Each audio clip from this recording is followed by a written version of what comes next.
Alors, super simple. Ici, j'ai mis un peu d'huile.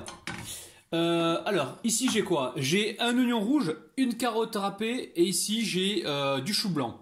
Alors, le chou blanc, j'ai pris un morceau qui devait faire environ 200 grammes. Je vais vous montrer ce que c'est. Le chou blanc, où es-tu? Il est là. Donc, voilà, c'est du chou blanc. Chou blanc, c'est pas cher, hein. Moi, j'ai payé ça, regardez-moi ça, prix choc, 1 euro. D'accord? Donc, du chou blanc, c'est un demi-chou blanc. Allez. L'huile est chaude, je vais pouvoir faire revenir mes légumes.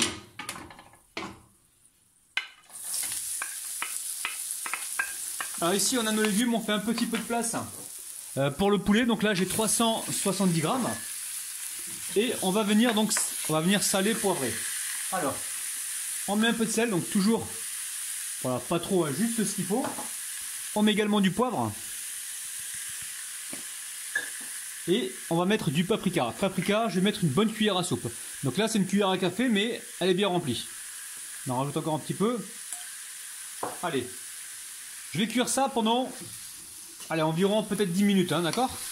Alors, on met notre touche sucrée, donc là, du ketchup. Environ 3 cuillères à soupe. Ketchup bio. Maintenant, vous pouvez mettre du miel, hein, si vous ne voulez pas mettre de ketchup, parce que je sais qu'il y en a qui ne veulent pas mettre de ketchup. Mettez du miel, ok? Allez, une cuillère à café de moutarde. Et là, je poursuis donc la cuisson. Alors, évidemment, avant de passer au montage, il faut goûter pour savoir si on est satisfait du sel ou pas. Allez, on poursuit la cuisson encore quelques minutes. Vous entendez le bruit là? Là, c'est en train de légèrement caraméliser. Faites attention de ne pas brûler votre préparation, d'accord? Et ensuite, on va pouvoir donc laisser refroidir cette préparation et passer au montage. Alors là, on est sur le plan de travail. J'ai ma coriandre fraîche. Donc, je la mets maintenant. Coriandre fraîche, les amis. Ensuite, je viens de mélanger tout simplement. Alors, on aurait pu le faire dans la poêle, hein, ça aurait été plus facile, hein, mais c'est pas grave. Hein. C'est moi qui fais la vaisselle aujourd'hui. Alors, les fourchettes, je vais en laver plein aujourd'hui, je sens. Donc là, ça sent bon. Oh là là là, je sais pas si vous sentez, la famille. Si jamais vous sentez, dites-moi ça en commentaire. Ça sent très très bon. Alors, en même temps, j'en profite pour mettre un petit peu de jus de citron. On a environ 2-3 cuillères à soupe. Même plutôt 2 cuillères à soupe, je dirais. Et là, je viens mélanger. Et là, la famille, je sens qu'on va se régaler. La coriandre et le citron, moi, j'adore. C'est les amis, sincèrement, si vous voulez pas faire la tourte parce que vous faites attention à votre ligne ou quoi, vous faites ça avec une petite... petite idée, les amis, j'ai une petite idée. Je peux pas vous le dire maintenant parce que faut que je vous fasse le truc. Voilà. Ça, sinon, sans parler de recettes minceur ou quoi, on peut également faire, je sais pas, vous cuisez du riz par exemple, du riz parfumé, du riz thaï, et vous agrémentez avec ça. Je vous garantis, les amis, vous allez vous régaler. Donc pour l'instant, on met ça de côté. Ici, je récupère, alors je ne le fais jamais ça, mais là, confinement oblige parce qu'on ne trouve pas beaucoup de choses dans le commerce. Donc on essaye de faire avec ce que l'on trouve. Et donc voilà, donc c'est pour ça que l'on prend de la pâte feuilletée du commerce et en plus vous allez gagner du temps. Donc ça voilà, il faut savoir le faire exceptionnellement quand les jours sont difficiles. Donc là, on déroule la première pâte feuilletée. J'ai un moule ici qui fait environ 28 cm. Je l'ai légèrement beurré. Normalement, la pâte feuilletée est beurrée, mais voilà, je prends pas de risque. Je vais mettre la pâte. On peut mettre également le papier, mais je vais pas trop mettre le papier voilà, que je trouve avec les pâtes feuilletées. Donc là, on va essayer de décoller ça. Alors, on appuie comme ceci. On essaie d'être régulier. Et j'ai une deuxième, une deuxième pâte qui est au frigo pour l'instant. Il n'y en a pas besoin. Donc pour l'instant, elle est au frigo. Ok ? La pâte feuilletée, vous la sortez toujours au dernier moment. Donc là, c'est pareil. Je vais remettre ça au frigo parce que ne faut pas que ça reste à l'air libre. Voilà. Alors, on appuie pour avoir la jolie forme du moule. Alors, très important, on garde bien les bordures pour l'instant, ok ? Les bordures, on les garde. Je reprends une fourchette propre et je viens faire des trous. Alors, pas beaucoup, hein, juste voilà, pour pas que ça gonfle pendant la cuisson. Là, ici, je vais mettre un petit peu de fromage râpé. Pourquoi je mets du fromage râpé au fond, les amis? Alors, pourquoi j'en mets au fond? Le fromage râpé qui va au fond, il va retenir un petit peu l'excès d'humidité. Et ça, c'est pareil quand vous faites des quiches ou quoi, mettez toujours le fromage râpé, en mettez-en toujours un petit peu au fond. Ça vous permet d'avoir une pâte qui soit un peu plus sèche et pas trop mouillée, ok? Alors, là, j'attends que ma préparation, elle tiédisse un petit peu. Parce que là, elle est un peu chaude. Et je vais la mettre dedans, directement dedans. Alors oui, Clarisse, je sais, tu m'avais demandé une tourte aux fruits de mer. Ça arrive. Là, j'ai été la dernière fois chez Carrefour. J'ai jeté un œil. Il n'y avait plus rien dans les rayons. Et à la base, je devais faire la tarte, la quiche, enfin la tourte aux fruits de mer. Mais bon, il n'y a pas de fruits de mer. Et si je fais une tourte aux fruits de mer, je ne vais pas acheter des fruits de mer qui sont hors de prix parce que vous n'allez pas refaire la recette. Puis moi, j'ai pas envie de faire non plus une recette qui vous revienne super cher. Donc là, je vais choisir plutôt des fruits de mer donc surgelés et les utiliser. Ok, donc on attend que ça tilisse un petit peu. Voilà, on va dire environ 5-10 minutes et on se retrouve tout de suite. Allez, donc là, la préparation, elle a légèrement refroidi, enfin elle est tiède encore. Donc là, il va falloir aller vite. Donc, vous pensez à préchauffer votre four à 170 degrés.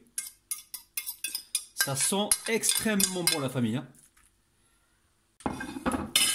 Allez, on tasse comme ceci là. On met bien sur les côtés. C'est dommage que vous n'avez pas les parfums les amis là, parce que là, oh là là là là, ça sent bon. Alors. Donc si vous avez le courage, faites la pâte feuilletée à la main, mais moi ce que je vous conseille, si vous faites la pâte feuilletée, ne faites pas tout le même jour. Alors un jour, faites la pâte feuilletée, vous la mettez au congélateur. Et le jour où vous avez besoin d'utiliser donc la pâte, vous la mettez à décongeler. Alors sachez que sur ma chaîne, il y a beaucoup de recettes, il y a 3 ou 4 je crois recettes de pâte feuilletée. Hein. Il y en a une qui est express, donc n'hésitez pas à aller vous servir sur ma chaîne. Hein. Allez, je mets ici du fromage. Donc le fromage, il n'y a pas de quantité, on en met un petit peu au fond, on en met un petit peu dessus. Voilà, c'est en fonction de ce que vous avez comme quantité au frigo. Hein. Après, vous pouvez mettre du Saint-Mauré, de la vache qui rit, vous mettez ce que vous voulez. Du gorgonzola, du parmesan, c'est vous qui voyez. Ok, donc là on est bien. Ensuite, qu'est-ce qu'on fait? Donc là, j'ai la pâte feuilletée, la deuxième. Hop là, je la déroule. Allez, ici j'ai un peu de dorure qui me restait. Alors, cette dorure, elle date. Ah ouais, elle date. Ça va les amis, elle date d'hier. On a fait une petite recette donc sur la chaîne de Rabinette, il me semble. Et moi j'ai récupéré la dorure. Je ne vais pas la jeter les amis. La dorure, vous pouvez la garder au frigo bien filmée comme ça. 2 jours, il n'y a pas de problème. Hein. Ok? Pas de gaspillage chez Rabinou les amis. Rabinou le Radinou. Ok. Donc là on est bien. Là le four il est en train de préchauffer. Hein. Je ne sais pas si vous l'entendez. Je m'essuie les mains parce que j'ai les mains qui sont mouillées les amis. Allez. On récupère le deuxième pâton. Il est là. Vous le voyez. On va essayer de ne pas le déchirer. Laissez la pâte au frigo jusqu'au dernier moment. Hein, d'accord? Je sais que je me répète mais c'est important. Allez on met ça dessus. Donc là on est en train de faire notre tourte. On appuie légèrement et ensuite on récupère un couteau et on vient découper comme ceci. Alors, ce qu'on peut faire, c'est donner un coup de rouleau. Et évidemment, le rouleau, je ne l'ai pas. Bon, c'est pas grave. Hein. On va y aller comme ça. Donc là, je prends le couteau et je fais le contour.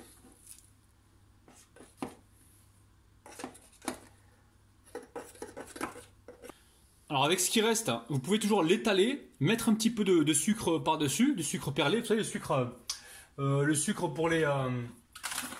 voilà, vous faites le sucre en morceaux comme ça, et vous faites des petits apéritifs, hein, d'accord? Ok? Allez, ici on vient appuyer, comme je fais là, on appuie correctement, si on voit que ça colle, on met les mains un petit peu dans la farine. Donc là, soudez bien, c'est important. De toute façon, on va faire quelques petits trous dessus là pour éviter que la vapeur ne se barre sur les côtés et qu'elle parte bien donc par le dessus, ok? Allez, on met un coup de dorure. Alors je sais qu'il y en a qui vont être tentés par mettre par faire une petite décoration dessus. Vous pouvez, hein, mais attention, ne percez pas trop la pâte, sinon pendant la cuisson, elle risque de s'ouvrir. Vous pouvez mettre vous pouvez faire un quadrillage avec la fourchette, il n'y a pas de problème. Moi je le fais pas, hein, mais sachez que vous pouvez le faire. Hein.